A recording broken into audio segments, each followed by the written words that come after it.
They're really cracking down on stuff out there, huh? They're not messing around anymore, apparently.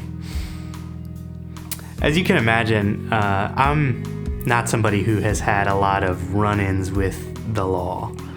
I'm kind of the epitome of a goody two-shoes kind of guy. But today I thought I would tell you about one of the few experiences I did have with a prison. So this story actually starts back when I was in high school, which is actually about 10 years ago now. I was actually a senior in high school, and this is shortly after the massive earthquake that they had down in the country of Haiti. My church was actually connected with an orphanage down there in Haiti, and my youth minister organized a short mission trip for us to go down and to see the orphanage and to help them rebuild a bit after this earthquake. I want to say that my heart was in the right place and that I just wanted to go help, but if I'm being honest, I was at least partially motivated by the desire to go help at the orphanage, take a whole bunch of pictures with the kids, and, get to post all of that to social media just to show people how, awesome and pious I was. I mean, I was basically Mother Teresa, right? But I'll never forget, there was this one particular moment right in the middle of that trip that really changed the whole experience for me. It really changed the tone of that entire trip. So my buddy Jeff actually went on that same trip with me to Haiti, so I thought I'd call him up and have him kind of help me tell the story.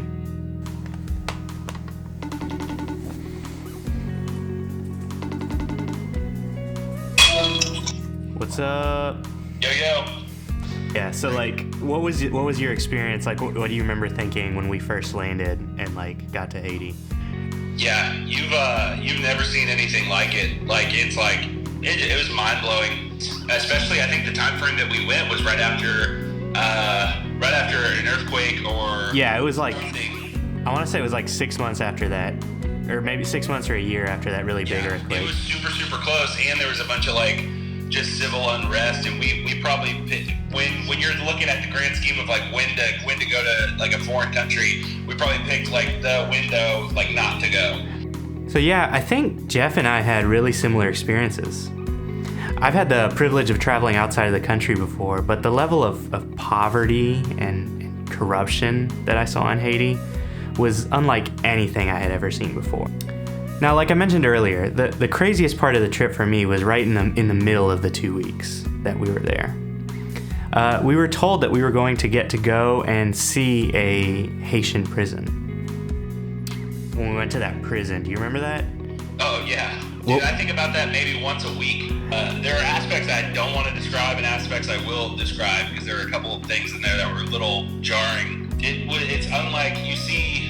We're used to, in the States, we're used to watching prison scenarios on TV, and you get used to one or two, maybe three guys in a cell, but this was maybe 60 dudes in, I don't know, maybe a 10 by 10 room, maybe, and there was a bucket to do what you needed to do, and everybody was around you. There was no wall even to block that stuff. There was no room to sleep. There were people up in the windowsills. That's the only break they could get from the people was they rotated out, who got to sit up in the window. And obviously I get it. They've done maybe something to land themselves in there, but a lot of cases in Haiti, they really didn't.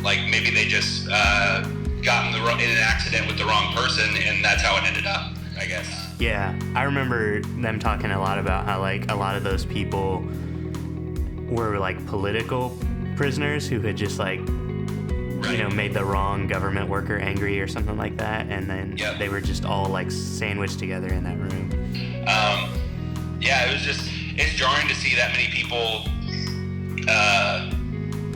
treated that poorly. The conditions really were awful. Like Jeff said, there were people just literally piled on top of each other. We were told we would get to preach to the prisoners, and I was told that I was gonna be one of the preachers. To be honest, I was dreading the experience. I mean, what am I supposed to say to these people? Do you remember anything of what I said? Could you hear my little Oh, no, not at all. Like, I don't remember a single word. Like, you could ask me maybe 20 minutes afterwards and I probably wouldn't have known. So. Yeah. Okay, so my sermon may not have been very memorable for Jeff, but I, for one, will never forget that moment. I remember we had arrived in the prison and we were waiting in the courtyard, waiting to go in and see the prisoners. And I still had no idea what to preach about. So I did the only thing I knew how to do. I just opened my Bible. I decided to preach on just whatever the first passage was that caught my eye. And this is the passage that came up. I consider that our present sufferings are not worth comparing with the glory that will be revealed in us. For the creation waits in eager expectation for the children of God to be revealed. For the creation was subjected to frustration, not by its own choice, but by the will of the one who subjected it, in hope that the creation itself will be liberated from its bondage to decay and brought into the freedom and glory of the children of God. Now, when I read this passage, I was stoked. This really felt like the perfect passage for this moment. It was like a passage that was God acknowledging that things really are terrible right now. But don't worry, in the future, they're going to get better. So that's what I preached on. And it was honestly a very life-changing experience for me. So in the last video, I laid out my case that the world is supposed to be ordered. Human beings are really only comfortable when things are ordered. When everything is out of whack, we feel anxiety. And the real problem is, as we all know, the world is super out of whack. So, obviously, this presents a problem for the story that Christians are trying to tell.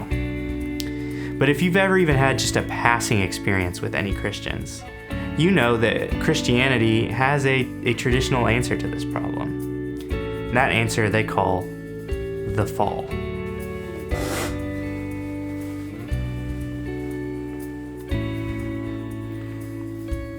Growing up, the way the fall was explained to me was that the world was originally perfect.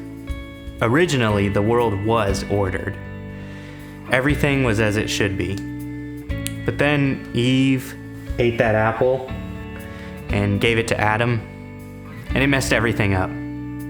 Things were cursed, the world was broken again, and all of the diseases, earthquakes, and plagues were a result of that.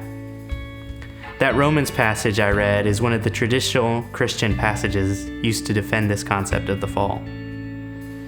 And that answer was satisfying to me for a long time. Basically, the answer was, yeah, that earthquake was horrible.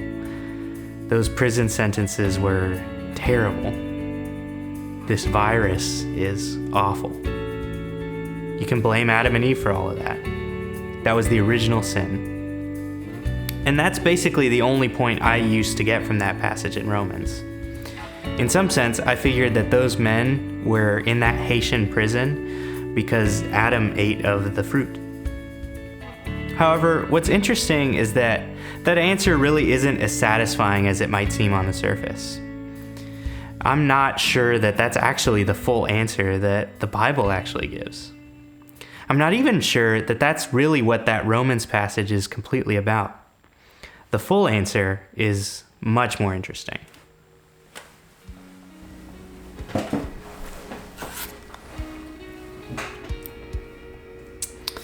Adrian's been working on this puzzle here for like a week now. I hate puzzles. They just seem tedious to me, but Adrian loves them. The difficulty she's been having with this one, though, is that every time she sits down to work on it, Toby starts crying and she really can't get any progress made on it. But it really did get me thinking. You can't see the full picture on a puzzle until you have every piece. And I think a piece that gets missed in the puzzle of understanding the fall is that Adam and Eve were actually given a specific job to do. Genesis 1:28 says that God blessed them and said to them, "Be fruitful and increase in number. Fill the earth and subdue it." Besides multiplying, Humans were also supposed to subdue or take control of the earth. And they were supposed to rule and lead the other creatures as well. Part of the original job humans had was to continue in God's plan for them. Humans are supposed to be a part of taking the chaos and emptiness, the tohu vabohu that I talked about in the last video. And they were supposed to help organize and bring order to the world. To be honest, that's why I love learning about scientific discovery. That's why I love seeing the wonders of new technology. And that's also why I love learning about the advances in modern medicine. It bothers me to see the anti-science and anti-medicine slant that so much of modern Christianity takes. I really see a large amount of science and medicine as fulfilling the original job of human beings, to take the craziness and make it ordered, make it make sense. So how does this relate to my trip to Haiti and to the fall? Well, in the years since that trip, I've thought a lot about how I would preach that sermon differently now. Originally, when I preached to those men in that prison, I focused heavily on the fall. I focused on the fact that the world is messed up, that God knows it's messed up, and that He doesn't want it to be that way. But in the future, it's all going to be okay, so just hold on. I would still probably say all of that. I do think the ultimate solution, the final solution, is in the future. But I think if I preached that again today, I would spend more time focusing on the fact that the world is messed up partly because people are not doing their jobs. It's a harsh reality, but it needs to be said. Many of those men in Haiti were in jail because of the corruption and greed of their leaders and their government. The human beings in charge had given up on the job that God gave them to do. Not only were they not bringing order, but they were actually part of bringing chaos. They were in league with tohu vabohu. Now, in every situation, things are complicated, but I would encourage you to pay attention. Next time there's a terrible situation, pay attention to just how many people involved have dropped the ball. How many leaders are responsible for chaos and disorder? I think you'd be surprised how often pain and suffering in the world has a human component to it. I'm not making excuses for God here, but I do think it's important to own up to where humans are the ones who have failed. But don't just focus only on the negatives. I think it's important to look at the positives too. Focus on the people who are bringing order and fighting chaos. The people who are bringing glimpses of that eventual future order into the present. So I wanted to end by simply saying thank you to all of the doctors, all the medical professionals, grocery store workers and truck drivers, and all the leaders who are tirelessly working to grab hold of all this, take control of the chaos, and to bring order. I appreciate you, we appreciate you, and you're doing exactly what God made you to do.